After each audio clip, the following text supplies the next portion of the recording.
Hello mga guys, as usual, luto-luto na punta mga guys para sa lunch.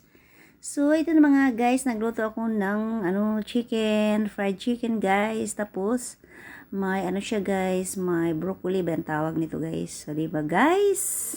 Ito na nga guys, pinirito ko siya guys, yung ng manok.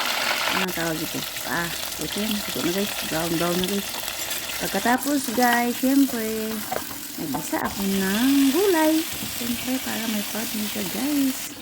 Para may vitamina naman tayo guys. Kain tayo ng gulay para pampahaba ng ating buhay mga guys.